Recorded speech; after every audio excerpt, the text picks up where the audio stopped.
उम्मीद है मैंने जो भी आपको हिंदी का फर्स्ट चैप्टर जो पढ़ाया था वो अच्छे से आपको समझ में आ गया है।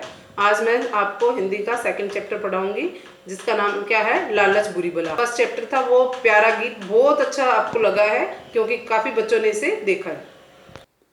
तो आपके सेकंड चैप्टर का नाम क्या है, लालच बुरी बला। ठीक है, ये एक कहानी है। पहला जो चैप्टर था वो एक कविता का था। ठीक है, तो उस कविता में काफ़ी अच्छे संदेश आपको मिले थे पक्षियों से। अब हम एक कहानी पढ़ेंगे, इससे भी हमें काफ़ी अच्छी शिक्षा मिलेगी। तो वो अब हम शुरू करते हैं। एक समय की बात है कि एक बूढ़ा आदमी किसी गांव में से चला आ रहा था। अचानक उसे किसी के गाने की आवाज़ सुनाई पड़ी। आवाज़ एक झोंपड़ी में से आ रही थी। झोंपड़ी क्या होती है, घास फूस की बनी हुई होती है। ठीक है, तो एक आदमी, बूढ़ा आदमी किसी गांव में से चला आ रहा था और अचानक उसे किसकी आवाज़ सुनाई दी, गाने गाने की। ठीक है, और वो आवाज़ कहाँ से आ रही थी, झोंपड़ी में से आ रही थी। गीत की धुन बड़ी मीठी और प्यारी थी। बूढ़ा आदमी काफ़ी देर तक खड़ा खड़ा सुनता रहा। अब जो गीत गाना जो गा रही थी, गीत जो गाया जा रहा था उसकी धुन बहुत ही प्यारी थी, बहुत ही मीठा मीठा गाया जा रहा था। बूढ़ा आदमी काफ़ी देर तक खड़ा खड़ा उसे सुनता रहा। फिर उसने झोंपड़ी के भीतर झांक कर देखा। एक छोटी सी लड़की गा रही थी। बूढ़े आदमी ने उसके पास जाकर प्यार से उसकी पीठ थपथपाई और उसे सोने की मोहर दी। फिर उसने झोंपड़ी के अंदर झांक कर देखा। ठीक है, और उसने क्या देखा कि छोटी सी लड़की गाना गा रही है। बूढ़े आदमी उसके पास गया और उसकी शाबाशी देने के हिसाब से उसे पीठ थपथपाई और उसे क्या दिए, एक सोने का सिक्का, मुहर मतलब सोने का सिक्का दिया। लड़की का पिता मोहन पास ही खड़ा था। लड़की के पिता का क्या नाम था, मोहन। उसकी बाँछें खिल गई। उसे स्वप्न में भी ऐसी आशा नहीं थी। उसने झट लड़की से मोहर छीन ली। उधर जैसे ही बूढ़ा आदमी वापस जाने के लिए मुड़ा, मोहन ने चिल्लाकर कहा, अरे ठहरो, जाते कहाँ हो, बकाया तो चुकाते जाओ। बूढ़े आदमी ने मोहन की ओर बड़ी हैरानी से देखा। मोहन बोला, देखो बाबा, मेरी बच्ची के गाने का मोल बस एक सोने की मोहर नहीं, इसकी 10 मोहरें लगती है। 9 मोहरें और निकालो। बूढ़े आदमी को यह समझते देर न लगी कि हो ना हो यह आदमी धूर्त है, मतलब बहुत धूर्त है, ये बहुत ही लालची किस्म का आदमी है, पर दुष्ट आदमी है। पर अनजान बनते हुए उसने कहा, मुझे अफसोस है कि इस समय मेरे पास और मोहरें नहीं हैं। ठीक है, अब जो लड़की के पिता का नाम मोहन था, मोहन के तो उसे बहुत ज़्यादा खुशी हो गई कि भाई उसने तो ऐसे अपने सपने में भी नहीं देखा, सोचा था कि इस तरह से उसे सोने की मोहर देखने को मिलेगी। उसने क्या किया, लड़की से झट से और वो मोहर छीन ली और बूढ़े आदमी को चिल्लाकर बोला कि ठहरो, बकाया तो और चुकाओ। बूढ़ा आदमी बड़ा हैरान हो गया, परेशान हो गया, कभी और क्या चुकाऊं, मतलब उसे समझ में नहीं आया कि मैंने तो अपनी इच्छा से एक सोने का सिक्का दिया था, अब और क्या देना है मुझे, या क्या चुकाना है इसका मोल। उसने देख, बाबा मेरे बच्ची के गाने का मोल क्या है, एक सोने की मोहर नहीं है, कितनी है, 10 है, तो 9 और दो, क्योंकि एक तो उसने दे दी थी ना, तो 9 और दो मुझे।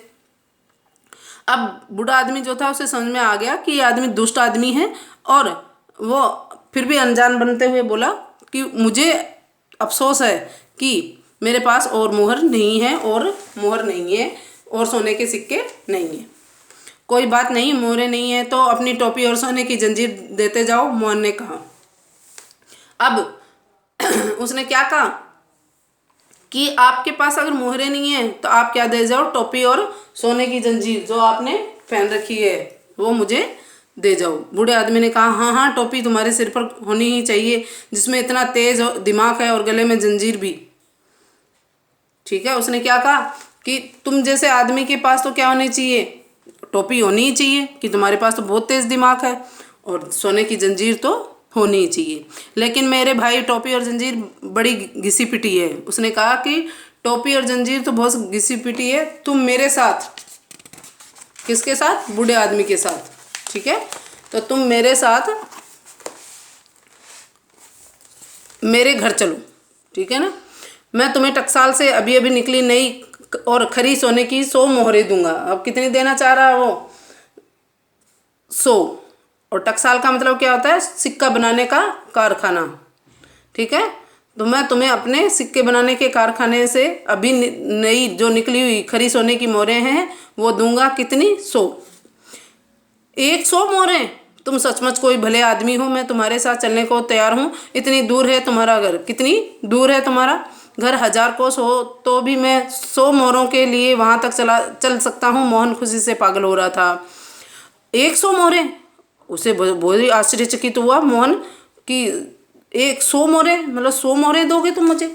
तो तुम सचमुच कोई भले ही आदमी हो। वो सोच रहा था, कौन? मोहन सोच रहा था कि ये भला ही आदमी है जो मुझे 100, मैं 9 मांग रहा हूँ और ये 100 दे रहा है मुझे। वो फटाफट तैयार हो गया चलने के लिए और उसने क्या कहा कि तुम्हारा घर चाहे 1000 कोस दूर भी होगा तो भी मैं तुम्हारे साथ चल पड़ूंगा। और मोहन खुशी से पागल हो रहा था। अरे भाई, 1000 कोस की नौबत नहीं आएगी, बस 3 कोस ही चलना होगा, बूढ़े आदमी ने जवाब दिया। अब बूढ़े आदमी ने क्या जवाब दिया कि तुम्हें और ज़्यादा नहीं चलना पड़ेगा, तुम्हें ज़्यादा परेशान नहीं होना पड़ेगा कि तुम 1000 कोस की बात कर रहे हो, मेरा घर तो 3 कोस ही है। ठीक है। मोहन ने बूढ़े आदमी को वह सोने की मोहर लौटा दी और फिर वह उसके पीछे पीछे चलने लगा। जो उसने एक मोहर दी थी वो तो उसने क्या, मोहन ने वापस दे दी बूढ़े आदमी को, क्योंकि उसे तो कितनी चाहिए थी? 100 मोहरें चाहिए थी। ठीक है। मोहन चला जा रहा था, उसके मन में खुशी के लड्डू फूट रहे थे, बहुत खुश हो रहा था वह। मन में खुशी के लड्डू फूटना, बहुत ज़्यादा खुश होना, ये एक मुहावरा है, खुशी के लड्डू फूटना। तो मन में खुशी के लड्डू फूटना ये मुहावरा है जो जिसका अर्थ होता है बहुत ज़्यादा खुश होना। चलते चलते वे नगर में राजा के महल के पास पहुंच गए थे। अब जो बूढ़ा आदमी है वो उसे कहाँ ले गया? राजा के महल के पास। बूढ़े आदमी को महल के सिंह द्वार की ओर जाते देख मोहन ने पूछा, तुम उधर क्यों जा रहे हो? यह तो राजा का महल है। बूढ़े आदमी को महल के सिंह द्वार की ओर जाते देख मोहन ने क्या पूछा? तुम उधर क्यों जा रहे हो? यह तो राजा का महल है। हाँ हाँ, यह मेरा ही घर है, बूढ़े ने कहा। मतलब बूढ़ा आदमी कौन था? राजा था। मोहन ने चौंक कर ध्यान से बूढ़े की ओर देखा, वह एकदम पहचान गया। जब उसने ध्यान से देखा बूढ़े आदमी को तो वो पहचान गया कि ये कौन है? राजा है। बूढ़ा और कोई नहीं, नगरी का राजा ही था। मोहन को काटो तो खून नहीं, मतलब बहुत ही वो आश्चर्यचकित हो गया। काटो तो खून नहीं, मतलब वो सुन हो गया एक तरह से, अपनी सद्बुद्धि, अपनी बुद्धि ही खो बैठा। उसके मुंह से शब्द नहीं निकल रहे थे। यह देखकर राजा ने नम्रता से कहा, गाने में कोयल को भी मात देने वाली लड़की के पिता, तेरी बेटी के गाने से मुझे 2 पल के लिए आनंद आया। ठीक है ना? गाने में कोयल को भी मात देने वाली लड़की के पिता, तेरी बेटी के गाने से मुझे 2 पल के लिए आनंद आया। वो क्या कह रहा है कि उसने बहुत ही विनम्रता से कहा कि कोयल को भी मात देने वाली, कोयल से भी ज़्यादा अच्छा गाने वाली लड़की के पिता, तेरी बेटी के गाने से, उस लड़की के गाने से मुझे 2 पल का आनंद मिला था। इसके बदले में 100 मोहरों का वादा करके क्या मैं तुम्हें घड़ी भर का आनंद नहीं दिया? अब जब उसने कहा कि जब उस बच्ची का गाना सुनकर मुझे 2 पल का आनंद मिला, और उसी तरह से मैंने क्या किया, तुम्हें 100 मोहरों का लालच देकर, वादा करके, प्रॉमिस करके, और तुम्हें भी आनंद मिला, उसे भी आनंद मिला था ना, बहुत खुश हो गया था ना वो, खुशी के मारे पागल ही हो गया था वो तो मैंने भी उसे एक घड़ी का आनंद दे दिया उसने। खुशी के बाद तुम्हारे लालच से मुझको निराशा हुई। जब उसे लड़की के मीठे आवाज़ से उसने खुश होकर जब एक मोहर दी और उसके बाद उसके पिता ने लालच के मारे और 100 मोहरें मांगी, तो क्या हुआ? राजा को बहुत दुख हुआ। ठीक है। उसी तरह से, और यह उचित ही है कि तुम्हें भी खुशी के बाद निराशा मिले, मतलब अब जाओ, निकल जाओ यहाँ से। अब राजा को गुस्सा आया कि जैसे मुझे लड़की के गाने से खुशी मिली और मैंने एक सोने का सिक्का दिया, उसके बाद पिता ने 9 सिक्के और मांगकर मुझे दुखी कर दिया था, निराश कर दिया था, उसी तरह से मैंने भी इसे 1 पल का तो खुशी दे दी थी ना कि 100 मोहरें दूंगा। और जब उसे पता चला कि ये तो राजा है, और तब राजा ने क्या कहा उसे, अब जाओ, निकल जाओ यहाँ से, तो उसे भी निराशा मिलनी ही चाहिए, क्योंकि जैसा हम किसी को देते हैं वैसा ही हमें मिलना चाहिए। अपना सा मुंह लेकर मोहन को वापस लौटना पड़ा। अब इस आपको चैप्टर से क्या शिक्षा मिलती है? लालच करने वाले को अंत में पछताना ही पड़ता है। क्या मिलती है शिक्षा आपको? कि कोई भी व्यक्ति जो लालच करता है तो उसे क्या है? पछताना ही पड़ता है। अब शब्दार्थ, झोंपड़ी का मतलब घास से बना घर, बकाया बचा हुआ, अफसोस दुख, टकसाल सिक्का बनाने का कारखाना, मोहर कॉइन, धूर्त, दुष्ट, कपटी। मात देना, हराना। नम्रता यानी शालीनता, पोलाइटनेस। ठीक है, इस तरह से ये क्या हो गया, आपके शब्दार्थ हो गए। फिर उसके बाद सोचो और बताओ वाले क्वेश्चन देख लीजिए। इस कहानी को पढ़कर आपके मन में क्या विचार आए कि हमें कभी भी लालच नहीं करना चाहिए, क्योंकि लालच करने वालों को अंत में पछताना ही पड़ता है। लालच को बुरी बला क्यों कहते हैं? लालच को बुरी बला इसलिए कहते हैं कि जो हमारे पास है हम उसका भी भोग नहीं कर पाते हैं, और बुरी आदत हमें, और लालच की बुरी आदत लग जाती है। नीचे लिखे प्रश्नों के उत्तर दो। लड़की के पिता का क्या नाम था? क्या नाम था? लड़की के पिता का नाम मोहन था।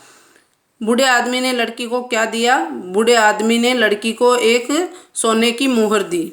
मोहन क्या देखकर चौंक गया? लड़की के पास सोने का सिक्का देखकर चौंक गया। बूढ़े आदमी ने मोहन को क्या सबक सिखाया? बूढ़े आदमी ने मोहन को सबक सिखाया कि लालच करने वाले को अंत में पछताना ही पड़ता है।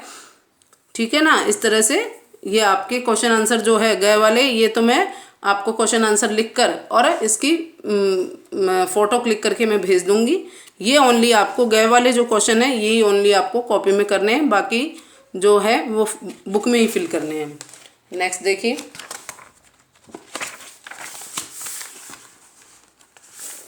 सही उत्तर चुनकर सही का निशान लगाना है आपको। गाना गाने की आवाज़ कहाँ से आ रही थी? कहाँ से आ रही थी? झोंपड़ी से आ रही थी या महल में से आ रही थी? झोंपड़ी में से। बूढ़े आदमी ने कौन सी मोहर लड़की को दे दी? सोने की दी थी या चांदी की? किसकी दी थी? सोने की दी थी ना। मोहन ने बूढ़े आदमी से कितनी मोहरें और मांगी? कितनी मांगी थी? 9 मोहरें और मांगी। बूढ़े के भेष में कौन व्यक्ति था? राजा। अंत में मोहन के हाथ क्या लगा? निराशा, क्योंकि उसने भी क्या है, राजा को निराश किया था ना, इसलिए उसके भी निराशा ही हाथ लगी। एक वचन क्या होते हैं? एक वस्तु या व्यक्ति का बोध कराने वाले शब्द एक वचन तथा एक से अधिक वस्तु या व्यक्तियों का बोध कराने वाले शब्द बहुवचन कहलाते हैं। जैसे एक वचन क्या है? लड़की, मुहर, टोपी, कोयल। बहुवचन लड़की का क्या हो जाएगा? लड़कियां, मुहर का मोहरें, टोपी का टोपियां, कोयल का कोयलें। ठीक है, इसी तरह आपको बहुवचन बनाने हैं। जैसे कान, कानों, गीत, गीतों, आशा, आशाओं, टोपी, टोपियों, धुन, धुनों। गांव का क्या हो जाएगा? गाँवों, झोंपड़ी, झोंपड़ियों या झोंपड़ियाँ। ठीक है, झोंपड़ियाँ भी हो सकती, झोंपड़ियाँ। जंजीर, जंजीरों, महल, महलों, मुहर, मुहरें। ठीक है, इस तरह से ये क्या हो जाएगी? आपके बहुवचन बन जाएंगे। इस तरह से ये मैं सब आपको फ़ोटो क्लिक करके भेजूंगी ताकि आप बुक में फिल कर पाएँ। विलोम शब्द लिखो। दूर, पास, निराशा, आशा, मीठा, कड़वा, पुराना, नया। ये क्या है? विलोम शब्द। गांव, शहर, खुशी, दुख। एक बार रिपीट कर देती हूँ। विलोम शब्द होते हैं उल्टे अर्थ देने वाले। जो दूर यानी पास, जो बहुत दूर हो, पास हो। निराशा, आशा, मीठा, कड़वा। पुराना, नया, गांव, शहर, खुशी, दुख। भाग्यशाली का क्या हो जाएगा? शुद्ध रूप। ये गए पूरा देर का है और भय के आ की मात्रा नहीं लगा रखी, तो भाग्यशाली। आनंद में अनुस्वार लगता है, ऊपर की ओर एक बिंदी लगेगी।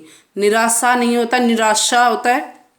नम्रता, मैं रहस्य ऋषि वाला नहीं लगता है, इस तरह से लगता है, तो ये लगेगा। अफसोस, अफसोस नहीं होता, अफसोस होता है, तो अफसोस आप इस तरह से लिखोगे। और ये बाधे बर्धे लिख रखा है, वर्ध या बूढ़े, इस तरह से लिखा जाएगा। और इसके बाद आप क्या करोगे कि इससे मिलती जुलती एक कहानी याद करोगे जो आपको क्या शिक्षा देती है कि लालच बुरी बला होती है। तो वैसे भी आपके 3rd क्लास में लालच बुरी बला का चैप्टर एक और है। ठीक है, अभी तो आप 2nd क्लास में हो, तो 3rd क्लास की दीदी या भैया से हिंदी की बुक लेकर आप उसमें से भी एक चैप्टर और है, लालच बुरी बला है, तो वो आप रीड कर सकते हो, उसे याद कर सकते हो और अच्छे से इस कविता को, इस चैप्टर को, इस कहानी को भी आप अच्छे से पढ़ेंगे। बार बार पढ़ने से क्या है, इससे और रिलेटेड क्वेश्चन भी आपको अच्छे से याद हो जाएंगे। और कविता तो 1st चैप्टर की सभी बच्चों ने याद की होगी, और जिसने नहीं की है वो याद कर लें। और ये वीडियो आपको अच्छे से समझ में आया होगा, तो आप इस चैप्टर को अच्छे से बार बार रिपीट करके इसको वीडियो को देखें और जिससे आपको अच्छे से समझ में आ जाए। क्वेश्चन आंसर वगैरह मैं आपको पिक कर भेज दूंगी इसकी। अगर किसी को कुछ और भी प्रॉब्लम हो तो वो आप व्हाट्सएप पे करके मुझे पूछ सकते हैं। Thank you.